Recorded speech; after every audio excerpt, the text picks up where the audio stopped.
Wars is part of the Rippin Podcast Network. Explore the fascinating journey of Pokemon's evolution from a small-scale card game to a global phenomenon as hosts Kevin Rips, Ben Ripping, and Jake M46 Rippin dive into its history and unprecedented auction sales. Unravel the tale of Satoshi Tajiri's childhood passion for collecting bugs and how it inspired the creation of Pokemon, leading to a unique Pikachu Illustrator card that shattered sales records. This episode offers an insightful look into how Pokemon cards have become iconic pieces within the collectible card industry. So sit back and enjoy this episode of Cardboard Wars.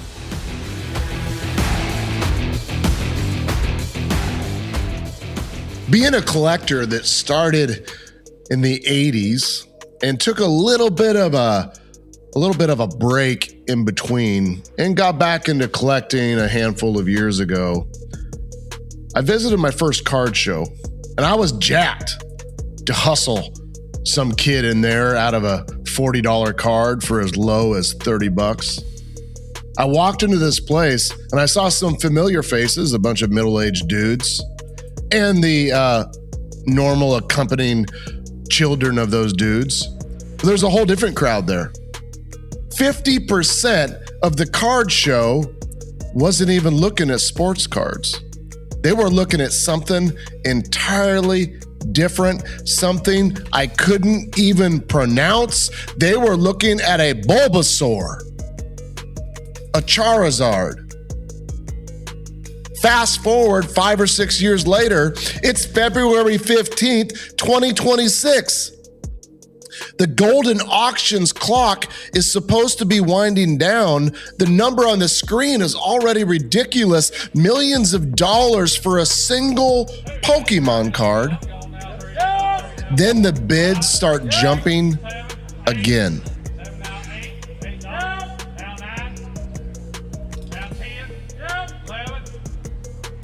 This group of nerds, the people from Cardboard Wars, M46, Jake, and Kevin Rips, and myself, Ben Rippin, we're watching live on the YouTubes. 6 million, 10 million, 12 million, 13 million. And when the dust finally settles, the total sits at $16.492 million for one card. An Illustrator. One slab on arguably one of the most ridiculous necklaces I've ever seen in my life. This card belongs to a dude with no shirt on in the middle of the live stream. It's Logan Paul. It's a Pikachu Illustrator from the late 1990s. It's graded a PSA 10 Pop 1, the only perfect copy of its kind in the world. And with the final bid, it broke the world record for any trading card ever sold at auction. Man, that experience you just shared, Ben, reminded me of two things. Number one, also the first card show that I had gone to after a big hiatus a couple years ago. And then number two, the first time you talked to me about a Bulbasaur card, it brought me back to that time in that hotel room in Austin where you asked me to check that thing for you. I remember that time very, very intimately. It's one of my favorite moments of our relationship. Me too. And if you guys haven't figured this out yet already, today we're not here to argue about YouTubers. We're here to tell you a story of how a shy kid in Japan who loved actually catching bugs accidentally completely changed the world, changed my world, changed Ben's world, as we just talked about. I know Jake's got a story around this too, how a tiny team of people almost went broke trying to finish Pokemon Red and Green, how a drawing contest in a kid's magazine created the rarest card in the hobby, and why that card just sold for like $16.5 million.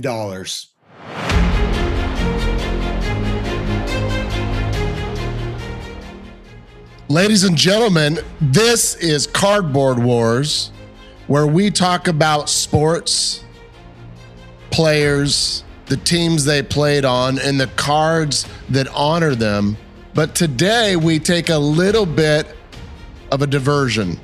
And we're going to talk about TCG, trading card games. This is an opportunity for us to dive into one of the biggest things that hit the card collecting hobby, which is Pokemon. And if you're watching on YouTube right now, like the 5.5 million views we received in the last 28 days alone, or the nearly 300,000 subscribers, do me a favor, give us a comment on this video, type in the word Pikachu, and you could win a Pokemon graded PSA 10 card worth over $1,000, or a whole bunch of the coolest swag you've ever seen, which is ours, Cardboard Wars. Let's get started. And you know what? It's just to set the record straight here. I mean, this isn't only a big Pokemon sale. As of right now, guys, this is the most expensive trading card ever sold at auction, more than any baseball, basketball, or football card we've seen publicly. I mean, the top of the mountain at this point in time, guys, is a Pokemon card. And here's the key point. This is more than a Logan Paul headline. This is a turning point in how the hobby looks at Pokemon, rarity, and what a grail really is. Before Pikachu, before cards, before Game Boys, there was just this kid in the outskirts of Tokyo who liked bugs. Satoshi Tajiri grew up in the 1960s and 70s, spending his days catching beetles, tadpoles, and like me, crawfish in the fields, in the streams. Other kids literally called him Dr. Bug. At one point, he actually wanted to become an entomologist. As Tokyo expanded, those fields and streams slowly began to vanish. Apartments, roads, concrete replaced the wild spots where he used to collect those insects. Tajiri has talked about how he felt like the world he loved as a kid was just being paved over. Years later, he said that Pokemon was his way of recreating that lost world, capturing that feeling of finding and trading creatures with your friends, except inside of a video game.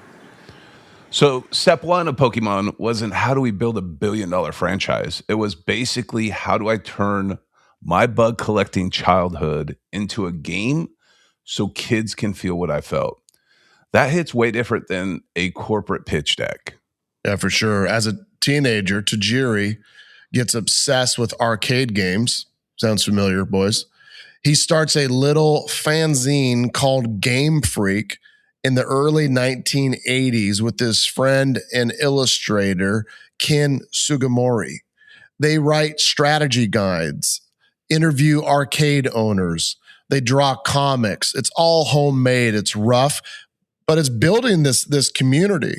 Eventually, the magazine name becomes the name of a tiny game studio called Game Freak. Game Freak's early days were as scrappy as it gets. They reverse engineered the Famicom because they didn't have any official dev kits. Their first commercial title, Mendel Palace, comes out in '89 through Namco. Mendel Palace. Candy is trapped in a dream world by her own dolls. A video game fantasy with 20 areas, 200 levels, even a two-player mode. Will you reach Candy before something else does? Mendel Palace by Hudson Soft for Nintendo. They make a few more small games, including Mario and Wario for Nintendo, but there's only a handful of people in a cramped office. It's not some giant studio with like infinite funding. But here's the moment where Pokemon really starts. Around 1990, Tajiri sees two Game Boys connected by a link cable. Most people see a way to trade Tetris scores. Tajiri imagines little creatures crawling back and forth along that cable like bugs traded between kids. That image becomes the foundation of Pokemon. Catching, trading, battling, all built on a simple connection between two devices. So he and Game Freak pitch a concept called Pocket Monsters to Nintendo. People like Shigeru Miyamoto see something interesting in it, but it's not a blank check moment for them. According to interviews, Nintendo basically says, hey, this is intriguing. Keep working on it as long as you can. There's not going to be a massive budget here. No guaranteed release date. It's just a very risky green light for this tiny team. So essentially, the future of the biggest media franchise on earth starts as, yeah, sure, kid, go for it. If you could survive a passion project, I mean, that's wild. If you remember one thing from this part, remember this. Pokemon was not an overnight success. It was a multi-year bet made by a microscopic studio that nearly went broke getting the idea into that first little cartridge. Development on Pokemon Red and Green drags on from 1990 to 1996. That's roughly 6 years. It almost kills the company Game Freak. They're building this giant collecting and battling RPG on the original Game Boy. And the Game Boy, it's only 8-bit. It's monochrome, tiny cartridges, very limited memory. Every idea they have to squeeze through these kind of hardware limits of the day. Junichi Masarudu, who handled programming and music, has talked about how tough this really was. The Game Link cable was finicky. It could only send small chunks of data at a time. They had to invent ways to compress that Pokemon data, the movesets, the items, all while making sure the trades and the battles wouldn't crash. Debugging those connection battles took longer than any Nintendo game had ever taken at that point. Yeah, they also kept running out of cartridge space. I mean, a lot of the ideas had to be cut. There was a planned Raichu evolution fans called Garuchu that got removed, partly just to save memory. They wanted multiple save files per cartridge, but they cut that down to one to keep things like nicknames. Even the 4-move limit per Pokemon was shaped by necessity as much as design elegance. And this is happening while they're broke. Tajiri said that there were moments when they barely had enough money to pay staff. Some programmers quit. Game Freak had to make other games just to stay alive while they kept tinkering with Red and Green. By late 1995, after years of delays, cuts, and financial stress, they finally get Pokemon Red and Green to the finish line. In February 1996, the game released in Japan. Nintendo prints cautiously because they don't really know if it'll work. Sales start modest, but kids start trading link cables, talking about hidden creatures, sharing playground rumors, and it slowly catches fire. You can't catch all 150 Pokemon by yourself. So close. You need a friend to trade with.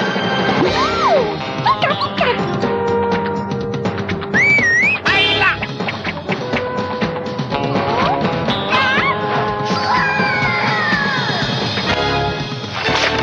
So you can grab a link cable and a friend with a Game Boy, and with both game packs, you can catch them all. Gotcha! And from there, it starts to snowball. The anime launches in 97. Merchandising starts to ramp up. By the time Pokemon Red and Blue hit the US in 98, and the Pokemon trading card game follows in 99, this scrappy idea from good old Dr. Bug has turned into a phenomenon that's about to conquer the world. And this is why it matters. When you hold a Pokemon card, you're not just holding some corporate IP, you're holding the echo of this kid's bug collection into this fanzine that turned into an actual studio, a video game that almost didn't make it out of the lab because, like all kind of startups that we've all been through, because of money and technology limits. Now, let's get this back to cardboard wars, because that's what we talk about, cardboard. Now let's bring it all the way back. The Pokemon trading card game starts in Japan in 1996. But the big global blast comes when Wizards of the Coast shows up in the US in 1999. The base set drops January 9th, 1999, and kids are ripping packs. They're chasing the holo Charizard, the Blastoise, the Venusaur, and trading in cafeterias and hallways all over the country. By the end of that year, Pokemon cards are everywhere. Local card shops, toy stores, big box retailers. Teachers are starting to confiscate the decks of cards. Some schools literally ban cards because they're causing fights and distractions. Wizards is trying to keep up with the demand, while the anime and the games are feeding more kids into the hobby. Are you ready to be the ultimate Pokemon Master Trainer? Yes, I think I am. Then join the Pokemon Trading Card Game League. You'll do awesome activities, learn wicked strategies, earn cool trainer badges, and meet new friends as you begin your journey to become a Pokemon Master Trainer. To find out more about the Pokemon Trading Card Game League, log on to wizards.com. Go forth and be a master. And back then, I mean, nobody's double sleeving anything. I mean, there's no hard sleeves, there's no soft sleeves. Cards are in jean pockets, rubber banded together, shoe boxes under the bed. The idea that a Pokemon card could one day sell for over $16 million would have sounded like a joke. I'll bet you kids from Sacramento knew instinctively to go ahead and double sleeve those cards. That very well could have, Kevin. In fact, that's probably why they have the highest per capita Pokemon cards, which is unfounded data, by the way. That's unfactual. I just made up here live in real time on the Cardboard Wars podcast. Absolutely. Why not? Well, there is a large collection of nerds in Sacramento. So back on track, everybody. If you remember one thing from this TCG phase, trading card games, everybody, remember this. These were game pieces and toys first.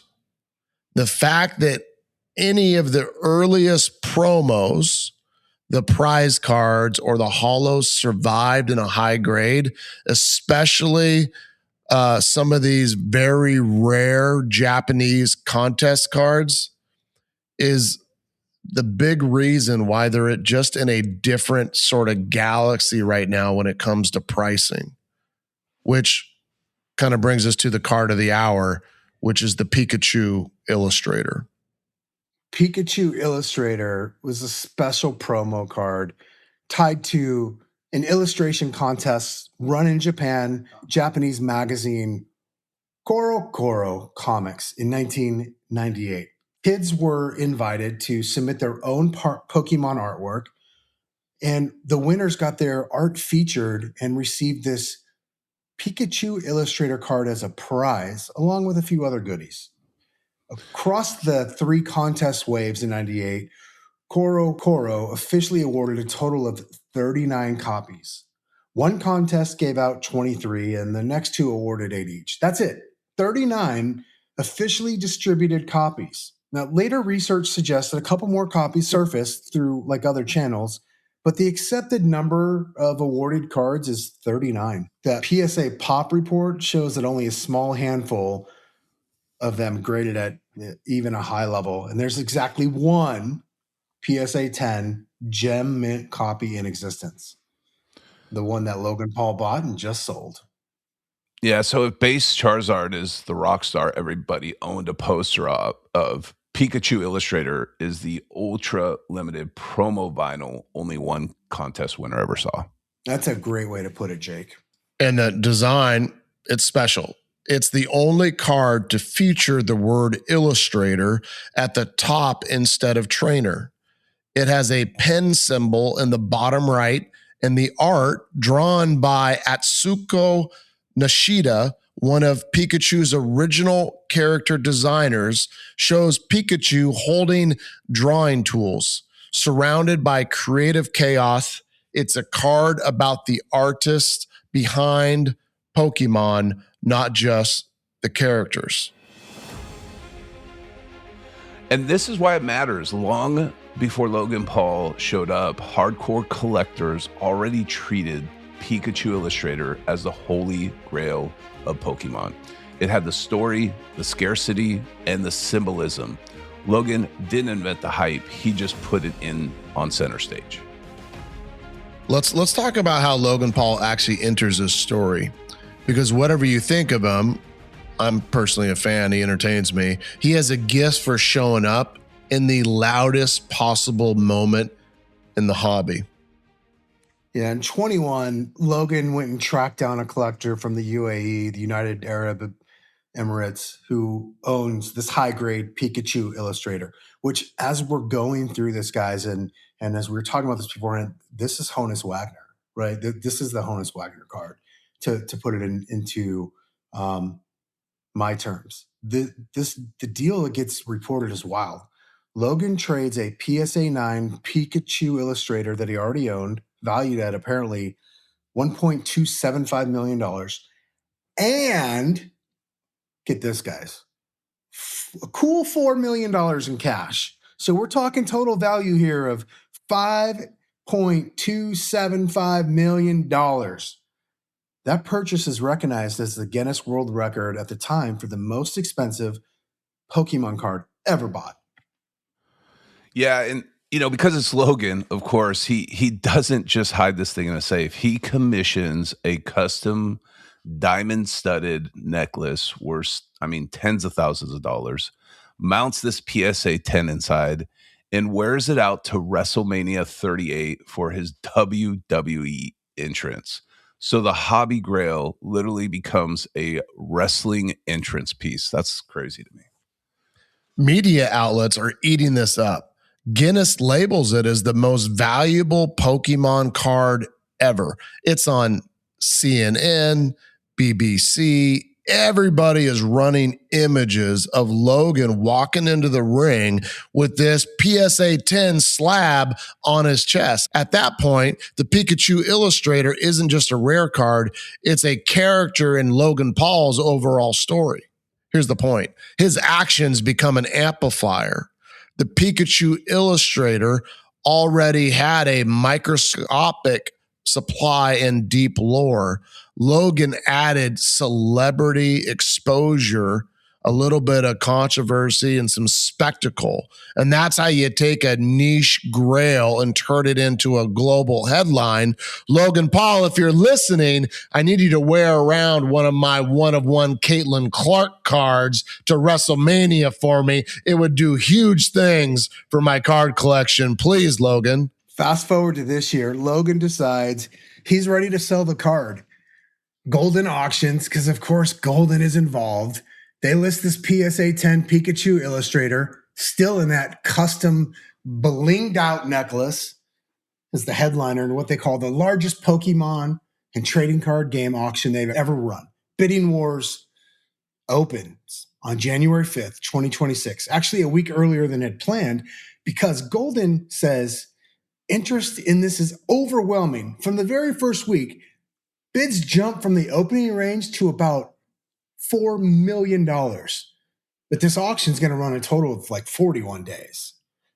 And as the closing date, February 15th, approaches, the real fireworks start. Guys, I remember the three of us and a few of our other friends, Bob's Rippin, and a few other guys, we were texting back and forth while this was all going on when it was getting hot and heavy there on February 15th. And that hammer price ends at around 13.3 million. And then you add in that 24% buyer's premium, all in, that buyer's total is almost $16.5 million, which instantly makes it the most expensive trading card ever sold at auction. Pokemon, sports, Yo MTV Raps, doesn't matter. You name it, highest auction ever for a trading card.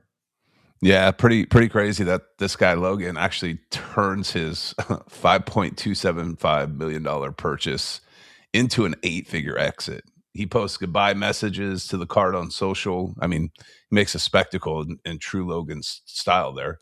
And he calls it the greatest collectible in the world. And then he personally delivers it to the winning bidder. In fact, the winning bidder, if you remember, was actually in that live stream.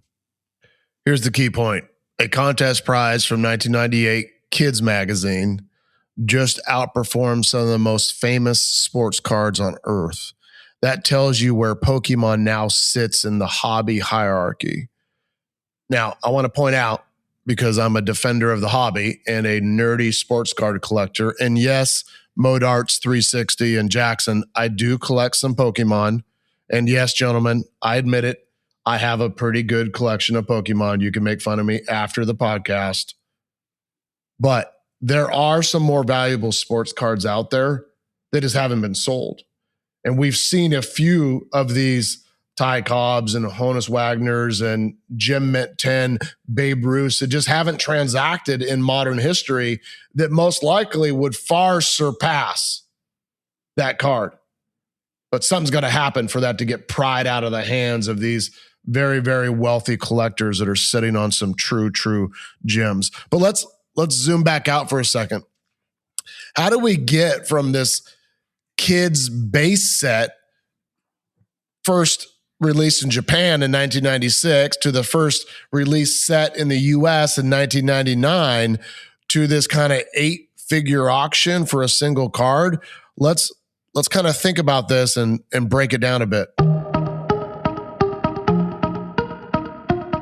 Yeah, you can roughly break it into 3 waves, Ben.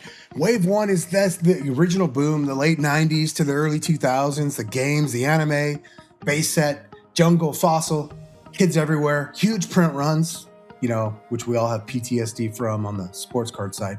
Cards in every school and store, and then the mainstream cool factor fades.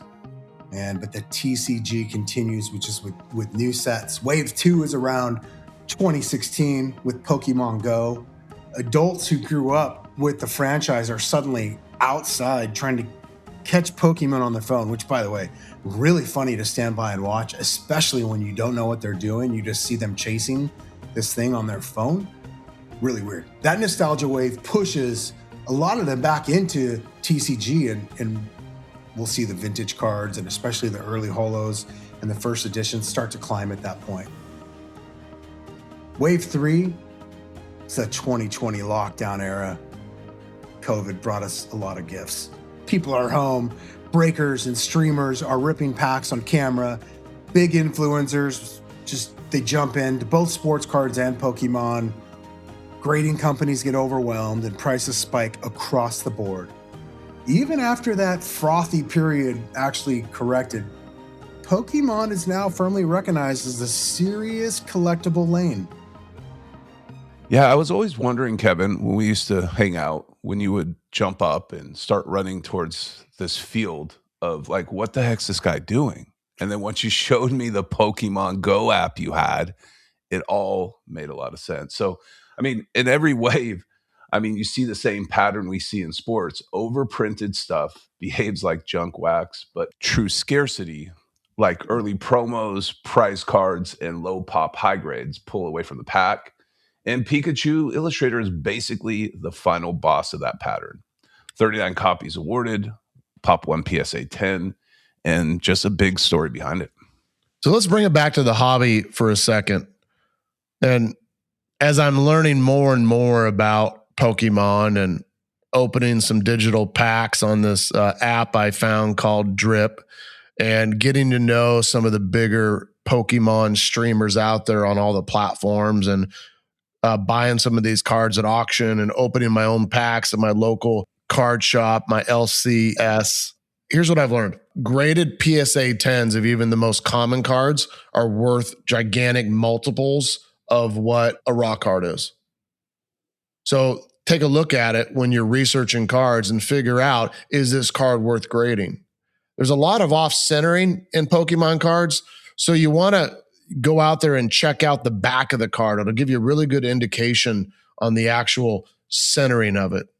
And you're going to look for the hollows, the shiny ones, the special cards. You're going to look for the rare ones, for the big names like the Charizards. And you'll find that those go up in value significantly. But the funniest thing, guys, is some of the best Pokemon collectors out there buy the boxes and keep them sealed, because the boxes go up in value at multiples that most cards have never seen. And if you wanted to make real money and double, triple, or quadruple your money, buy a box, rip it, have some fun, but buy a second box and keep it and never touch it, because you'll wake up and that couple $100 box will be worth thousands and thousands of dollars in just a few years. But gentlemen, why don't you kind of break it down? Like, what really creates value in Pokemon cards? Yeah, Ben, I'd boil it down to three big drivers. Obviously, you got rarity, condition, and then narrative. First of all, rarity. The Pikachu Illustrator, which we've talked about, was only awarded to the winners of that contest that we talked about, 39 official copies that we know were distributed. And even if a couple more surfaced through other channels, we're still talking about a supply it's a very low end, right? Just double digits. And then the second one is condition. Like Logan's card, well, formerly Logan's card, the only PSA 10 that we know of. It's a pop of one. There's no other perfect copies. So if you want the best Pikachu Illustrator in the world, there's literally one option. And then the third piece of that, Ben, is narrative, right? This card lives at the center of multiple powerful stories, early Pokemon history, creative contest, Atsuku Nishiti's art, Guinness recognized record sales, WrestleMania entrances with Paul, and now the biggest auction result in trading card history. So carries a massive like cultural premium on top of just the ink, the cardboard, and the rarity of it. And at the ultra high end, I mean, buyers aren't thinking, what did the last comp do? I mean, they're thinking, is this something literally no one else can own? One card, one grade, one provenance. I mean, that's the kind of person who can wire 8 figures for a collectible. So let's take a little bit of time here and get back into the actual hobby and talk about some sales that have happened and maybe some stats, and then we'll wrap up this first ever episode that wasn't sports cards, the Pokemon episode.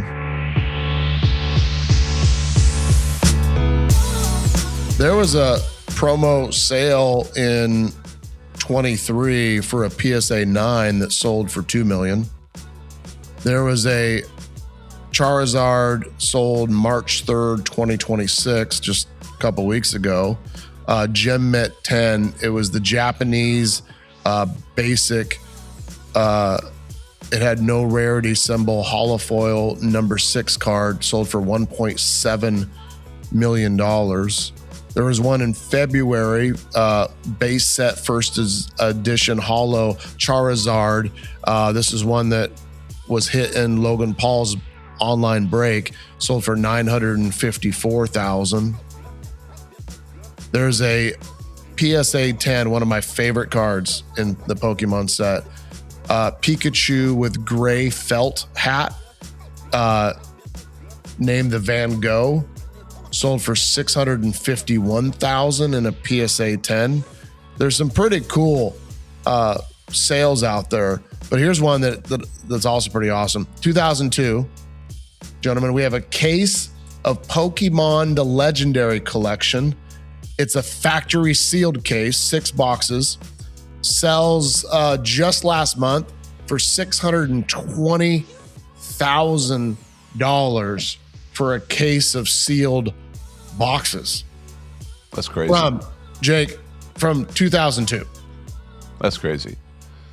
You know, I had a buddy of mine who said, hey, can you come take a look at some of my cards? I have some old baseball, football cards. So I cruised over his house and started going through them. And, unfortunately, I was like, hey, man, these are the 80s and 90s cards. And he goes, yeah, my son has Pokemon. I said, really?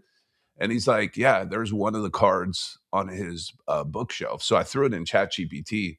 And it ends up that card was actually from the original first set that came into the US. And I'm like, hey, does he have more of these? And he's like, yeah, he has a whole box of them in his bedroom. I'm like, dude, can you go grab them? And in true teen style, his kid was busy. I think he was like playing video games or on the phone. But I like asked him, I said, well, at least ask him, does he have Charizard in there?